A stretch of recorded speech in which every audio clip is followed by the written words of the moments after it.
이 동영상 하나면 경제 보는 눈이 100% 달라진다. 달러 투자자들은 필독. 이 글은 2021년 12월 9일 나의 네이버 블로그에 쓴 글이면서 제 주변 분들에게 카톡 문자로 쓴 내용입니다. 한국경제TV, 한상춘의 지금 세계는에서 외국인 투자자들이 한국은 인플레이션발 가계부채 위험이 있어 주식을 매도하고 있다고 언급했습니다. 그러면서 선진국들은 국가부채가 많아 국가부도로부터 상대적으로 안전하고 중국은 기업부채가 많아 국가부도가 나도 인민들 고통은 적다고 하며 한국은 가계부채가 많아 국가부도가 나면 국민들의 고통이 많다고 합니다. 왜 그럴까요?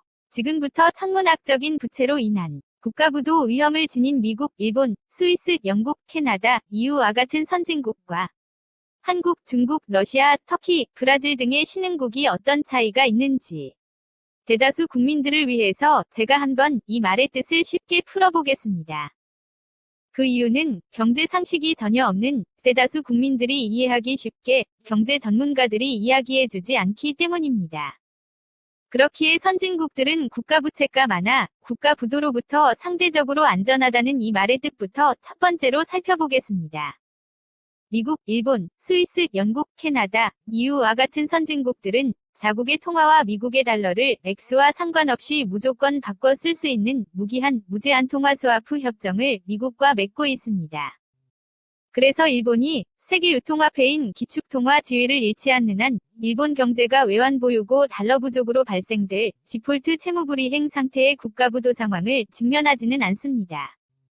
왜냐하면 일본의 외환 보유고 달러 부족 상황이 발생하면 일본 중앙은행은 미국 중앙은행로부터 부족한 달러를 맘껏 빌려 일본 시장에서 일시에 빠져나가는 모든 투자자들에게 안전자산인 달러를 엔화 대신 지급할 수 있기 때문입니다. 쉽게 말해 일본과 같은 선진국들은 세계 금융위기나 자국의 금융위기 발생 시 세계 투자자들의 시장 대거 이탈로 자국이 보유한 외환 보유고 달러가 한순간에 바닥을 드러낸다 하더라도 일본과 같은 선진국들은 임시방편으로 미국 중앙은행으로부터 무이자로 얼마든지 급전으로 필요한 달러를 무기한으로 빌려 쓸 수 있습니다. 물론 미국 중앙은행으로부터 무기한으로 빌린 달러는 일본 중앙은행이 돌려주고 싶을 때 미국 중앙은행에 이자 없이 원금만 되돌려주면 됩니다. 그래서 무제한적으로 달러 지급 능력이 있는 일본과 같은 선진국들은 한국, 중국, 브라질, 러시아, 터키 등과 같은 신흥국에 비해 외환 보유고 달러가 부족해 발생하는 국가부도로부터 상대적으로 안전합니다.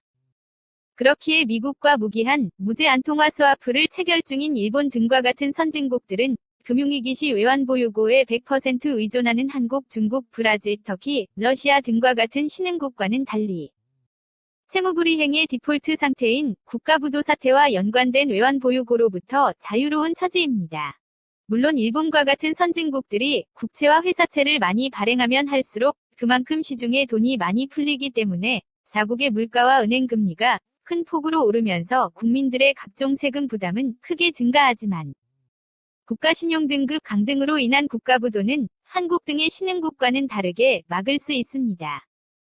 하지만 일본처럼 각국의 중앙은행이 국채, 회사채와 같은 채권을 매입하여 자국의 통화를 달러 대비 너무 많이 시중에 풀어버리면 달러 가치가 그만큼 매우 높아지기 때문에 보호무역을 하는 미국에 의해 환율 조작국에 지정이 되어 수출에 매우 타격이 큰 무역 제재를 받을 수 있습니다.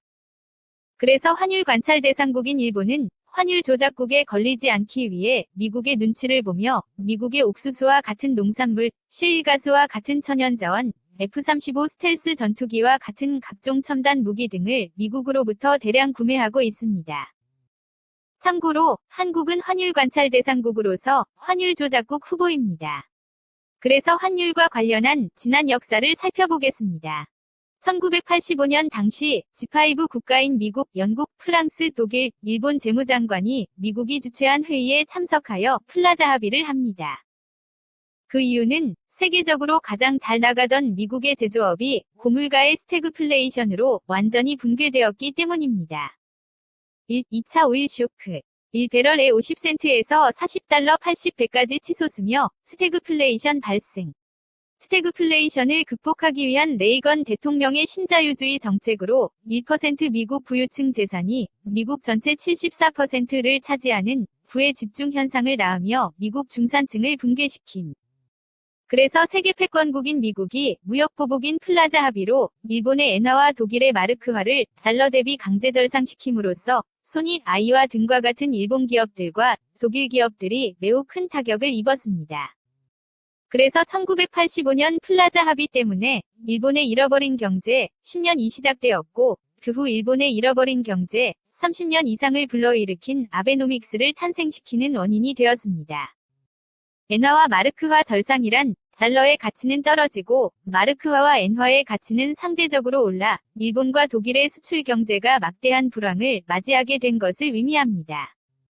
하지만 엔화와 마르크화 절하란 위의 개념과 정반대입니다. 그래서 이것을 매우 이해하기 쉽게 지금의 우리나라 돈으로 가정해 표현해 보겠습니다.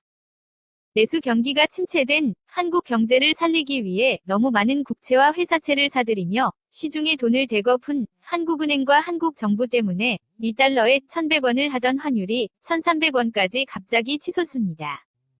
이렇게 절하된 환율로 인해 한국의 수출 기업들이 뜻밖의 호황을 맞이하자 미국은 한국 경제에 대한 무역 보복으로 어느 날 갑자기 1달러에 650원으로 환율을 절상시켜 버립니다. 그 결과 수출길이 갑자기 막힌 우리나라 기업들이 하루아침에 줄도산하기 시작합니다. 그렇기에 지금 현재 달러 부족으로 인해 1달러에 1,300원부터 2,000원 이상을 바라보는 유튜버들을 포함한 수많은 사람들이 달러에 투자하여 큰 성과를 못 보는 이유 중의 하나가 바로 환율 조작과 같은 이런 이유도 있습니다. 달러 사재기를 추천하는 유튜버들 말을 들으면 환율을 이용하여 순식간에 돈을 벌 것처럼 느껴졌지요. 하지만 달러 사재기를 끊임없이 추천하는 경제 전문가 유튜버들 말처럼 환율은 그리 쉽게 오르지 않았습니다. 한국은행과 문재인 정부가 한국 애완보유고의 달러 부족의 환율 불안으로 인해 발생하는 대한민국 국가부도 사태를 선택하기보다 차라리 외국인 투자자들의 한국 시장 대거 이탈을 방지하기 위해 다음과 같은 방법을 그레이트 리셋으로 먼저 선택하며 실행했기 때문입니다. 한국은행장 이주열이 언급한 그레이트 리셋은 은행 빚이 많은 국민들의 재산을 합법적인 방법으로 돈 많은 큰 부자들에게 대거 몰아주는 개미핥기 경제 개념이라 이해하시면 딱 맞습니다. 쉽게 말해 한국은행 기준금리와 부동산 등의 각종 세금 및 교통비와 같은 각종 범칙금을 크게 인상시켜 주택담보대출과 신용대출과 같은 선문학적인 가계부채를 지닌 국민들을 제일 먼저 줄도산시키는 방법을 문재인 정부가 그레이트 리셋으로 선택한 겁니다. 그것이 퇴임을 앞둔 문재인 대통령과 이주열 한국은행장의 신상에 있어 가장 최상이면서 지금 당장 외환보유고의 달러 부족으로 인한 대한민국 국가부도 사태 책임으로부터 문재인 정부와 한국은행이 자유로우며 은행 빚 무서운 줄을 전혀 모르고 영혼까지 끌어모으는 대출을 받아 파산한 국민들에게 모든 책임을 돌리는 것이 문재인 정부 임기 말에 정권 재창출을 위해 할 수 있는 최상의 전략적 선택이기 때문입니다. 쉽게 말해 천문학적인 가계부채가 불러올 대한민국 국가부도 사태를 3월 9일 대선과 함께 20대 정권으로 문재인 정부가 온갖 수단과 방법을 동원해 잠시 미룬 겁니다. 이러한 한국 경제의 불행한 상황은 국가 권력과 1대1로 싸워서는 절대 이길 수 없는 천문학적인 가계부채를 지닌 대다수 국민들만 모를 뿐입니다. 이것이 돈과 권력이 없는 약자인 국민들의 서름이지요. 아시겠지요? 그렇기에 선진국들은 국가부채가 많아 국가부도로부터 상대적으로 안전하다는 경제 전문가들의 말뜻을 이제 제 글을 읽은 국민들은 모두 이해하셨을 거라 생각됩니다. 이제부터 중국은 기업 부채가 많아 국가 부도가 나도 인민들 고통은 적다는 말의 뜻을 두 번째로 살펴보겠습니다. 미국과 무기한, 무제한 통화 스와프를 체결한 선진국과는 달리 금융위기 시 안전 보장을 위해 항상 일정한 외환 보유고를 유지해야만 하는 중국은 선문학적인 기업 부채를 지닌 헝다그룹과 같은 기업들의 부도로 국가 부도 사태가 터지면 중국 기업에 투자한 전 세계 모든 투자자들이 가장 큰 손실을 봅니다. 그리고 중국 경제에 불어닥친 기업들의 재정 건정성을 위한 기업 인수합병 등의 구조조정으로 인해 대량의 실업자가 중국 사회에 속출합니다. 하지만 중국 정부는 인민에게 거둔 세금과 금 모으기 등으로 다시 재정이 건전한 중국 기업들을 만들 수 있습니다. 그래서 중국의 인민은 어느 정도 시기만 지나면 재정이 건전해진 중국 기업에 의해 중국 경제가 다시 회복이 되기 때문에 경제 전문가들이 중국 인민들의 고통이 적다고 말하는 겁니다. 이것은 마치 1997년 12월 3일 대한민국 IMF 외환위기 때와 지금 중국 경제가 비슷합니다. 대한민국 IMF 외환위기는 한보그룹과 같은 대기업들의 문어발식 기업 확장으로 인해 대기업 부채 비율 평균이 300에서 500%에 달했으며 부도를 일으킨 대기업들은 1000%가 넘는 부채 비율을 가졌다고 합니다. 물론 나라를 사랑하는 국민들의 애국심인 금모으기 운동과 더불어 각종 세금으로 IMF 외환위기의 원인이 된 대기업들의 부채를 모두 대한민국 국민들이 대신하여 갚아주었기 때문에 대한민국 경제가 단기간 내에 IMF 외환위기를 조기 졸업할 수 있었습니다. 그래서 중국은 기업 부채가 많아 국가 부도가 나도 인민들 고통은 적다고 말하는 겁니다. 아시겠지요? 이제부터 한국은 가계부채가 많아 국가 부도가 나면 국민들의 고통이 많다는 말의 뜻을 세 번째로 살펴보겠습니다. 미국과 무기한, 무제한 통화 스와프를 체결한 선진국과는 달리 금융위기 시 안전 보장을 위해 항상 일정한 외환 보유고를 유지해야만 하는 한국은 주택담보대출 및 신용대출과 같은 천문학적인 가계부채를 대한민국 대다수 국민들 각 가정이 가지고 있습니다. 그래서 중장기 불황 속 기업 구조조정으로 인한 대량의 실업자 속출과 금리 인상 등으로 대한민국 각 가정 경제가 파산하면 세금을 거둘 국민 수가 상당히 부족해져 그만큼 한국 정부는 망가진 한국 경제를 되살리기가 힘듭니다. 그래서 대기업 부실로 발생한 1997년 12월 3일 위 IMF 외환위기 때와 선문학적인 가계부채가 불러올 지금의 한국 금융위기를 비교해보면 지금의 가계부채 규모가 과거의 가계부채 규모와는 비교 자체가 안 될 정도로 매우 큽니다. 그 이유는 은행담보대출과 신용대출로 인해 각 가정이 파산하면 국민들은 오고 갈 데가 없는 길거리 노숙자 신세가 되기 때문이며 이러한 연끌 국민들이 은행 대출로 소유한 부동산 등과 같은 엄청난 수입 물건이 시장에 대거 쏟아져 나와 부동산 가격 등이 대폭락하기 때문입니다. 물론 이렇게 파산한 가게들이 남긴 부채를 나머지 국민들이 대신하여 각종 세금 및 각종 범칙금 그리고 끊임없이 오르는 고금리 은행 이자로 갚아야 하기 때문에 국민들의 고통은 훨씬 더 커집니다. 그러므로 정치인들이 파산한 국민들의 복지를 위해 법인세 등을 올리면 결국 기업들이 수출 경쟁력을 확보하기 위해 본사와 공장들을 해외로 이전하는 사태가 발생합니다.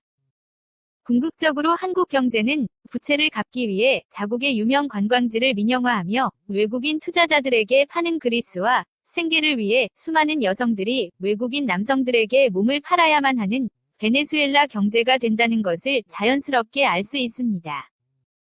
그렇기 때문에 한국은 가계부채가 너무 많아 국가신용등급이 하락하여 국가부도가 나면 부실한 대기업 때문에 발생한 1997년 12월 3일 대한민국 IMF 외환위기 때보다 훨씬 더 국민들의 고통이 큰 겁니다. 그래서 미국, 일본, 한국을 비교하며 다시 한번 정리하겠습니다. 미국은 세계 패권 국가이자 달러를 수출하여 생산품을 수입하는 국가입니다.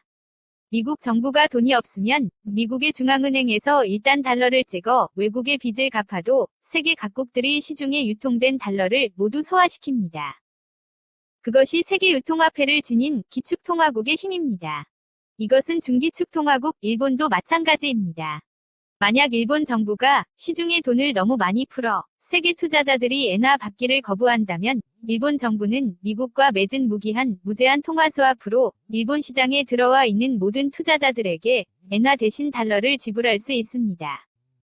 그렇기에 일본의 엔화를 세계 투자자들은 미국의 달러처럼 안전자산으로 여기는 겁니다. 하지만 한국은 아닙니다. 정부가 발행한 국채 국고채나 회사채를 사들이기 위해 한국은행이 한화를 엄청나게 찍어내면 찍어낼수록 달러 대비 한화의 가치가 그만큼 떨어져 그 어떤 투자자들도 쓰레기처럼 변하는 한화를 소유하기 싫어합니다. 그 이유는 세계 투자자들에게 안전자산으로 인식되지 않는 한국 한화의 돈 가치가 시중에 돈을 뿌린 만큼 떨어져 한국 경제가 그리스나 베네수엘라처럼 물가 폭등으로 인해 국가 경쟁력이 떨어져 언제 망할지 모르기 때문입니다. 그리고 일본의 국채는 일본인들이 대다수 가지고 있습니다. 이것은 일본 경제가 고금리 정책이 아닌 마이너스 금리와 저금리 정책을 유지할 수 있는 힘입니다. 또한 이것은 일본 정부가 아무리 시중에 무제한 양적 완화로 돈을 쏟아부어도 저성장 저물가의 디플레이션 경제에 빠지게 만듭니다. 한국의 국채는 한국인들이 대다수 가지고 있습니다. 이것은 한국 정부가 아무리 무제한 양적 완화로 시중에 돈을 쏟아부어도 저성장 고물가의 스태그플레이션 경제에 빠지게 만듭니다. 그래서 천문학적인 부채 때문에 한국과 일본이 똑같은 저성장 경제에 빠질지라도 저물가의 디플레이션에 빠진 일본 경제보다 고물가의 스태그플레이션에 빠진 한국 경제가 국민들에게 훨씬 더 위험한 겁니다. 그렇다면 똑같은 돈을 천문학적으로 시장에 돈을 뿌리는데 왜 한국은 스태그플레이션 경제에 빠지고 일본은 디플레이션 경제에 빠질까요? 그것은 바로 돈의 흐름을 추적할 수 있는 금융실명제 때문입니다.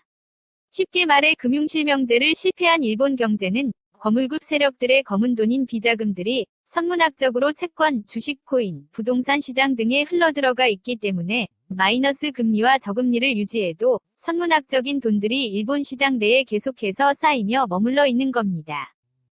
물론 한국은 금융실명제 때문에 한국인이 검은머리 외국인 행세를 하며 주식, 코인 등의 한국 시장에 외국인 계좌로 들어와 국민들의 재산을 개미핥기처럼 싹 쓸어 먹고 있습니다. 문재인 정부가 취임 후 임기 내내 무제한 양적 완화 돈다발을 뿌려 주식시장과 코인시장, 부동산 시장 등이 큰 호황을 맞이하였다는데 이런 시장에서 대한민국 대다수 국민들이 과연 돈을 땄는지 잃었는지 모두 조사하여 공개해야 합니다. 과연 누가 국민들의 소중한 돈들을 거의 다 싹 쓸어 가져갔는지 알 수 있게 아주 투명하게 말이죠. 그렇다면 허경영 대선 후보가 왜 금융실명제 완전 폐지, 상속세 폐지, 증권거래세 폐지, 교도소 폐지 및 재산비례 벌금제 운영 등을 재선 공약으로 내세우며 대통령을 넘어 황제가 되겠다고 했는지 대한민국 국민들은 이해하시겠지요. 죽을 때까지 절대 권력을 지닌 황제가 되지 않으면 퇴임 후 100% 거시기에 가야 하기 때문입니다. 이렇게 허경영 대선 후보가 똥과 된장을 적절히 섞어 된장이라고 국민들에게 내세우며 파는 대선 공약 기본 원리도 모르고 이재명, 윤석열 대선 후보 등이 허경영 대선 후보의 공약을 표절하여 자신의 대선 공약처럼 앞다퉈 발표하고 있습니다. 한마디로 대한민국 사회를 부정부패 부조리가 완전히 대놓고 활개치는 도둑놈들 소굴로 완전히 만들다 못해 국민들을 복지에 미친 거지와 같은 노예로 만들려는 미친 인간들이죠.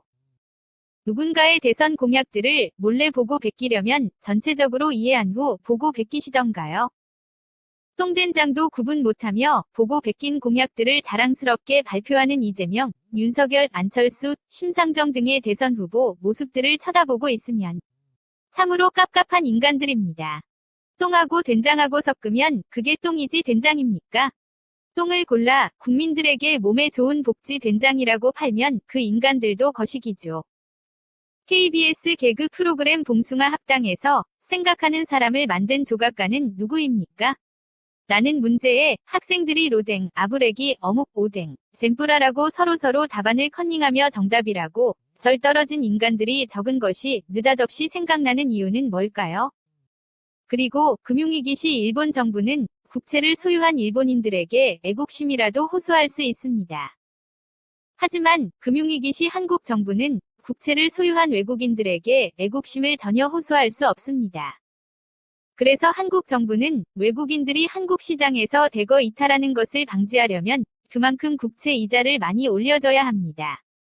이 말의 뜻은 외국인이 가진 국채 이자를 위해 한국 정부는 국민들에게 세금을 그만큼 많이 걷어야 하고 은행 이자를 그만큼 올려줘야 외국인 투자자들이 불안한 한국 시장에서 큰 수익을 얻기 위해 한국 시장을 벗어나지 않고 한국 국채를 달러로 사들인다는 겁니다. 그리고 이러한 외국인 투자자들의 한국 국채와 회사채 매입으로 인해 발생하는 달러 유입은 한국의 환율이 안정적으로 내려가게 만듭니다. 결국 한국은행의 무분별한 국채와 회사채 매입은 대다수 국민들과 건전한 기업들만 주건하게 만드는 것이죠.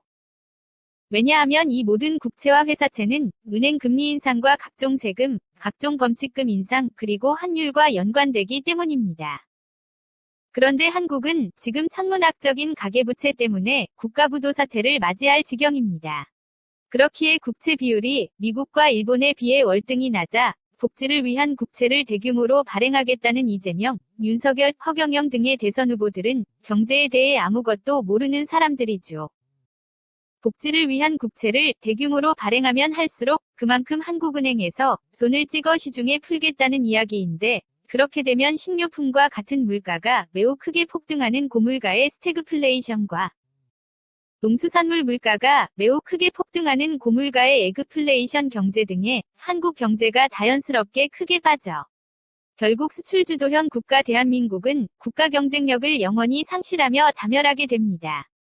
그러니깐 돈이 없는 문재인 정부가 표심을 얻기 위해 국채를 발행하여 국민들에게 주려는 수십에서 수백만 원의 단타성 재난지원금을 대한민국 국민들이 너무 좋아하지 맙시다. 이렇게 경제 상식을 조금만 알면 이재명, 윤석열, 안철수, 허경영 대선 후보 등과 함께 한국은행장 이주열, 기획재정부 장관 홍남기, 문재인 대통령과 같은 정치인들을 향해 국민들이 무슨 말을 할까요? 권력에 눈이 멀어 나라와 국민들을 완전히 죽이지 못해 그야말로 환장한 인간들이라고 온갖 쌍욕을 하지 않을까요? 제가 드리는 말씀이 틀립니까? 그러니깐 나라를 사랑하는 대한민국 국민이라면 누구든지 정신을 차립시다. 끝으로 구독, 좋아요, 알림 설정을 눌러주시면 정말 감사드리겠습니다. 그리고 주변 분들께 저의 유튜브 동영상을 추천해 주시면서 공유해 주시면 정말 감사드리겠습니다. 감사합니다. 대한민국 뉴페이스 정치가 백창아